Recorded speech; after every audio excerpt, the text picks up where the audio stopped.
नमस्कार विद्यार्थी मित्रांनो, आजच्या व्हिडिओमध्ये आपण 10 सीबीएसई 20 फरवरीला होणाऱ्या मराठी या विषयाचं पेपर पॅटर्न बघणार आहोत, अगदी सोप्या आणि साध्या पद्धतीने.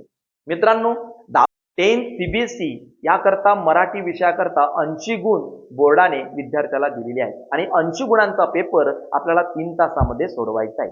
पण हा पेपर सोडवायच्या आधी ही प्रश्नपत्रिका सॉल्व्ह करण्याआधी काही सर्वसाधारण सूचना बोर्डाने विद्यार्थ्याला दिलेल्या आहेत. त्या काय आहेत? सूचना क्रमांक 1, या प्रश्नपत्रिकेमध्ये एकूण 4 विभाग आहेत, अ, ब, क आणि ड. सूचना क्रमांक 2, हे चारही विभाग अतिशय महत्त्वाचे आहेत. सूचना क्रमांक 3, ह्या सर्व विभाग सोडवत असताना आपल्याला क्रमाने सोडवायचे आहे, म्हणजे अ विभागानंतर ब विभाग आपल्याला सॉल्व्ह करायचा आहे. सूचना क्रमांक 4, हे सर्व विभागातील सर्व प्रश्न सुद्धा आपल्याला क्रमाने सोडवायचे आहे, म्हणजे सिक्वेन्स वाईज सोडवायचे आहे. ह्या सर्वसाधारण सूचना लक्षात घेतल्यानंतर आपल्याला सर्व विभाग क्रमाने सोडवायचे आहेत, सिक्वेन्स वाईजच सॉल्व्ह करायचे आहेत, हे लक्षात घेणं गरजेचं आहे. यानंतर आपण नेमकं या पेपर पॅटर्न मध्ये किती विभाग आहेत, प्रत्येक विभागाला गुण विभागणी कशी केलेली आहे, त्याकरता किती वेळ लिखाणाकरता आपल्याला देणं गरजेचं आहे, या संदर्भातली सविस्तर माहिती आपण घेणार आहोत.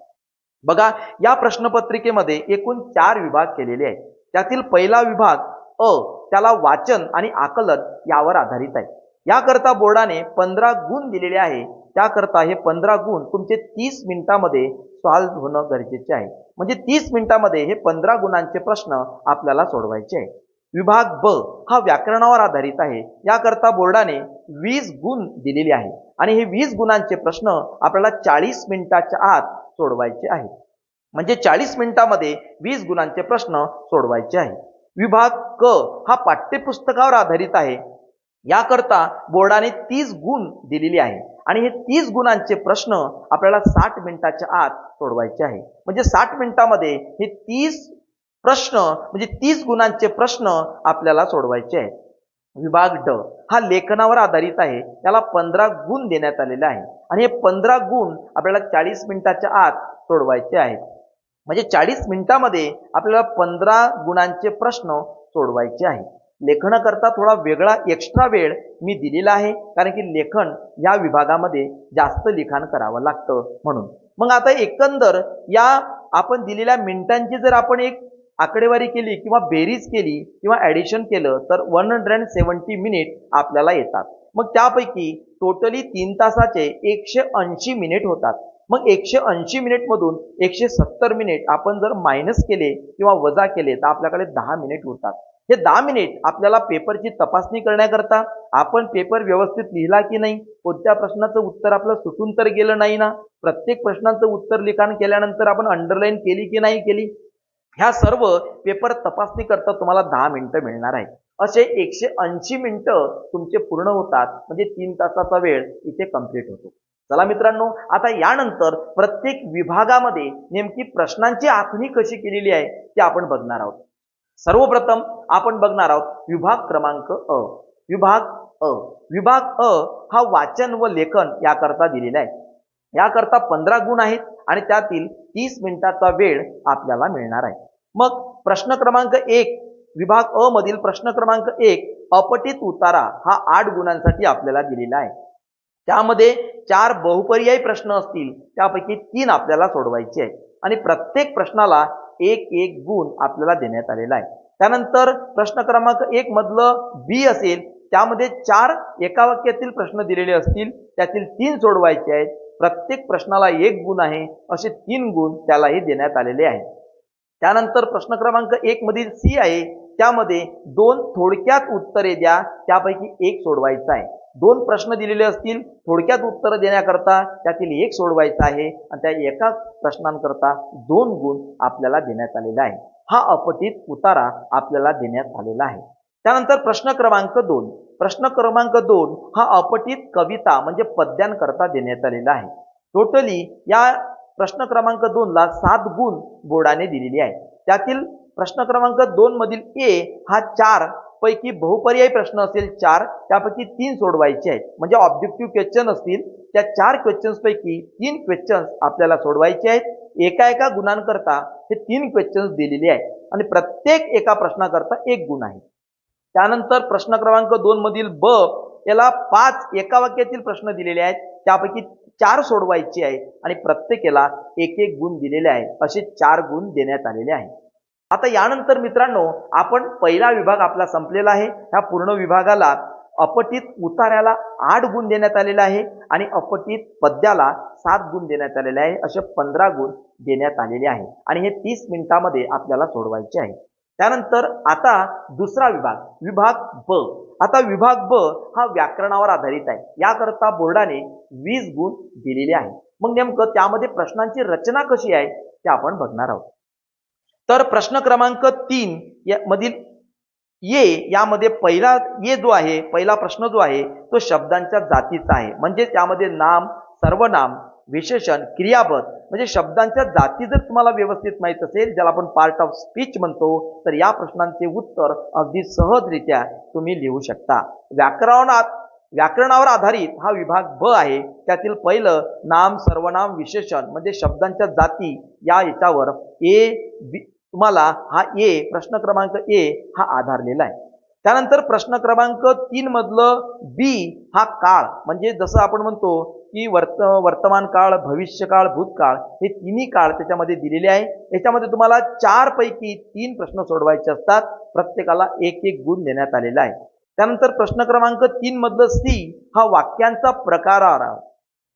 प्रश्न क्रमांक 3 मधली सी हा वाक्यांचा प्रकार दिलेले आहेत. वाक्यांचे आपल्याला प्रकार विधानार्थी वाक्य, प्रश्नार्थी वाक्य, आज्ञार्थी वाक्य, होकारार्थी वाक्य, नकारार्थी वाक्य असे वाक्य आहेत. त्या वाक्यातील आपल्याला 4 वाक्य दिलेले असेल, त्यापैकी 3 सोडवायचे आहे.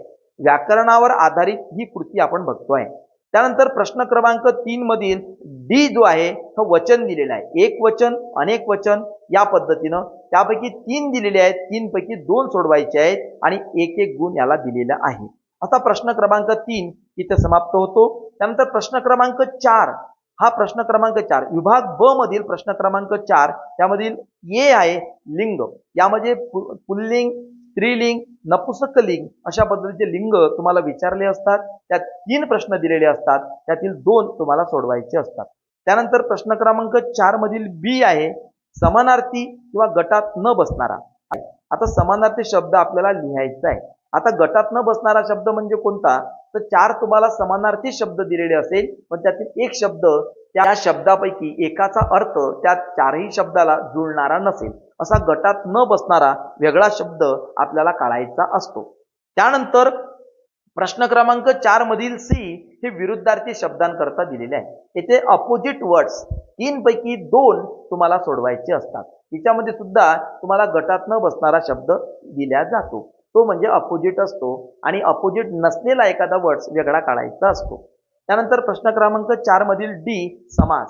समास म्हणजे तुम्हाला द्विगु समास आहे, द्वंद्व समास आहे, कर्मधारय समास आहे आणि अव्ययभाव समास आहे. आता याच्यामध्ये द्वंद्वाचे 3 प्रकार आहेत. इतरेतर द्वंद्व, वैकल्पिक द्वंद्व आणि समाहार द्वंद्व. व्याकरणाचा व्यवस्थितरित्या तुम्ही जर अभ्यास केला असेल तर मित्रांनो समास हा भाग अतिशय सहजरित्या तुम्ही सॉल्व्ह करू शकता. 3 पैकी 2 प्रश्नांची उत्तरं तुम्हाला यामध्ये लिहायची असतात. त्यानंतर मित्रांनो आपण जाऊया तिसऱ्या विभागाकडे. तिसरा विभाग म्हणजे विभाग क. हा विभाग पाठ्यपुस्तकावर आधारित आहे. पाठ्यपुस्तकामधील तुमचे जे गद्य आहे, पद्य आहे, स्थूलवाचन यावर आधारित प्रश्न तुम्हाला इथं विचारलेले आहे. चला बघूया विभाग क. हा पहिला जो प्रश्न क्रमांक 5 आहे हा पूर्ण गद्यावर आधारित आहे. म्हणजे तुमच्या पाठांवर आधारित प्रश्न विचारल्या जाणार आहे. तुमच्या लेसनवर आधारित प्रश्न विचारल्या जाणार आहे. पहिला प्रश्न 5व्या मधील पहिला ए आहे. एका वाक्यात उत्तरे द्या. 5 पैकी 3 प्रश्नांची उत्तरं तुम्हाला लिहायची आहेत. त्यातील 5व्या मधील बी आहे. प्रश्न क्रमांक 5 मधील बी रिकाम्या जागा भरा. म्हणजे पर्याय दिलेले असेल त्या 5 दिलेल्या रिकाम्या जागेपैकी 3 तुम्हाला रिकाम्या जागा सोडवायच्या आहेत. त्याकरता खाली पर्याय तुम्हाला 4 दिलेले असेल, त्या 4 पर्यायातून एक पर्याय तुम्हाला निवडायचा असतो. प्रश्न क्रमांक 5 मधील सी एका प्रश्नाचे उत्तर तुम्हाला 40 ते 50 शब्दात लिहायचं आहे. 3 पैकी एका प्रश्नाचं उत्तर लिहायचं आहे. त्याकरता 3 गुण देण्यात आलेले आहे. त्यानंतर प्रश्न क्रमांक 5 मधील डी योग्य वाक्यांमध्ये योग्य वाक्प्रचार वापरायचा आहे. 5 पैकी 5 तुम्हाला सोडवायचे आहे. यामध्ये ऑलरेडी तुम्हाला एका ब्रॅकेटमध्ये काही वाक्प्रचार दिलेले असतील आणि खाली काही तुम्हाला वाक्य दिलेले असेल. नेमकं तो वाक्याकरता कोणता वाक्प्रचार लागू होतो हे तुम्हाला तिथं लिहायचं आहे. हा पाठ्यपुस्तकावर आधारित जो विभाग आहे क, याकरता 30 गुण बोर्डाने दिलेले आहे आणि त्याकरता 30 मिनिटाच्या आत आपल्याला हे 30 गुणांचे प्रश्न सोडवायचे आहेत. प्रश्न क्रमांक 6. प्रश्न क्रमांक 6 हा कविता म्हणजे पद्यांवर आधारित असा प्रश्न आहे. या प्रश्न क्रमांक 6 मधील ए हा एका वाक्यातील उत्तरे द्या यावर आहे आणि हे प्रश्न तुमच्या हे कविता किंवा हे पद्य तुमच्या पुस्तकाच्या आतमधील आहे. मग प्रश्न क्रमांक 6 ए मधील पहिला ए एका वाक्यात उत्तरे द्या. 6 पैकी 4 प्रश्नांची उत्तर तुम्हाला लिहायची आहेत.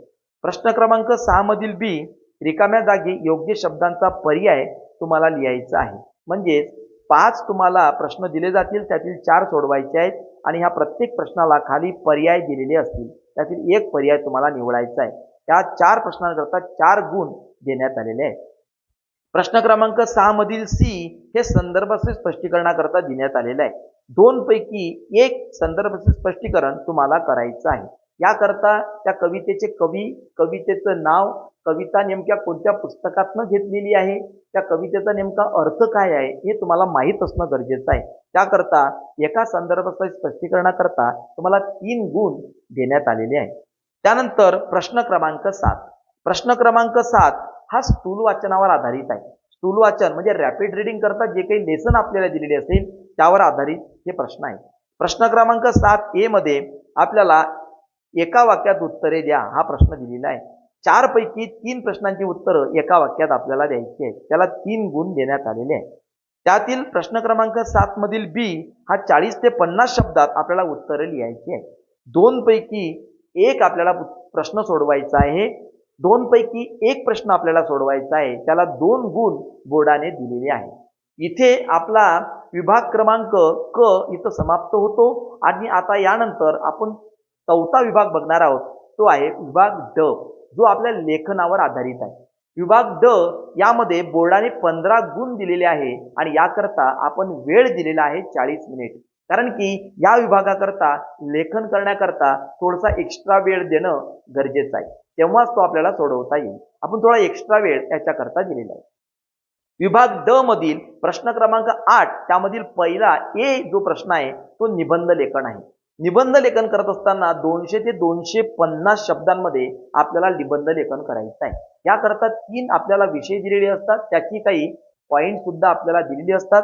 त्याच्या आधारावरनं आपल्याला एका विषयाकरता निबंध लिहायचा असतो. त्याकरता बोर्डाने 6 गुण दिलेले आहे. मग आता निबंध लेखन करत असताना काय गोष्टी गरजेच्या आहेत आणि हे 6 गुण कसे विभागलेले आहेत ते आपण बघणार आहोत. निबंध लेखनाकरता आकर्षक सुरुवात याला 1 गुण बोर्डाने दिलेला आहे. ह्रस्व दीर्घांच्या चुका याला 1 गुण बोर्डाने दिलेला आहे. निबंध प्रकारानुसार लेखन याला 2 गुण बोर्डाने दिलेले आहे.